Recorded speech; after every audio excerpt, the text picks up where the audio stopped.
Welcome to Faith and Freedom. For the next few minutes, we hope to inform, inspire, and encourage you as we discuss the legal victories and challenges to your fundamental freedoms and religious liberties. Faith and Freedom comes to you from Liberty Counsel, a civil liberties education and legal defense organization. Join us now as Matt Staver, the President and General Counsel of Liberty Counsel, explains the latest legal issues all across this country in the courtrooms of America. Liberty Counsel is winning the battle for your constitutional freedoms. He's a divider, not a uniter. President Obama shocks and offends millions of Americans with his gay Father's Day proclamation.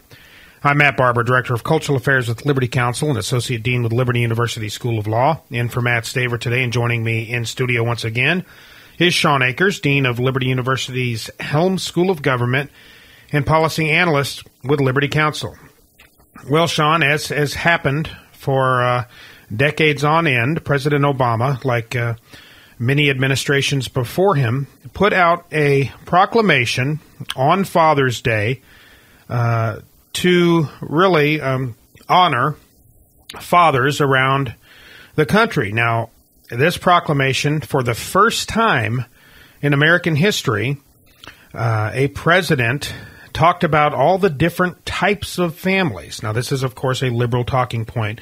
The traditional family, with the nuclear family, with mom, dad, and the kids, it's divisive and intolerant, and of course, to talk about those kinds of nuclear families, the natural family, as God has designed the family. So instead, President Obama talks about all the varying types of family and took the occasion to extol the virtues of, quote, two-father families.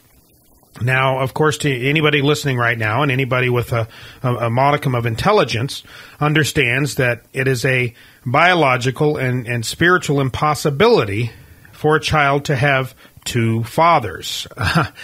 Certainly a child can have a biological father and a stepfather if his mother remarries, and so forth, but it's impossible for a child to have two fathers without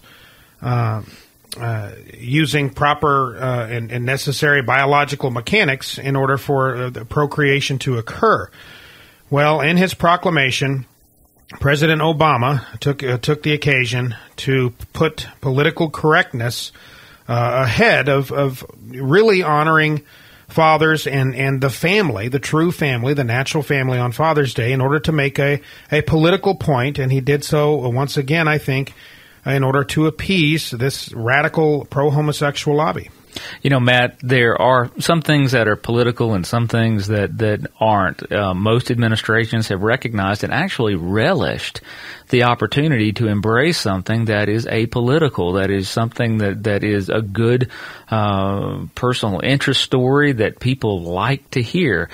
There is apparently nothing in this administration that isn't or can't be used in an ultra-liberal political way. A Father's Day message meant to thank and honor those dads in our country was turned into a statement on sexuality and the government's view of what should be proper sexuality, a statement normalizing one of the most highly contested issues in our nation. Yet again, the White House took the opportunity to stand out and say, regardless of what you, the people, may think, the United States under my administration is going to support these things. So if there's anything that we have to say for this administration, it's that it is consistent in its inconsistency and consistent in its support of ultra-liberal leftist causes. Well, that's exactly right. You know, and polls show that the vast majority of Americans still refuse to recognize this ridiculous and oxymoronic, this incongruous notion of same-sex marriage. And we are a center-right country. The vast majority of Americans understand and recognize the importance of the natural family. The family with mom, dad, with the kids, it represents the cornerstone of any healthy society. And when we start to chip away at that cornerstone, start to break down that cornerstone, which the radical left and the pro-homosexual movement has been doing for years here, in an attempt to radically redefine what is family, what is marriage, Well, once the cornerstone crumbles, once everything is marriage, once everything is family, why then nothing is marriage and nothing is family.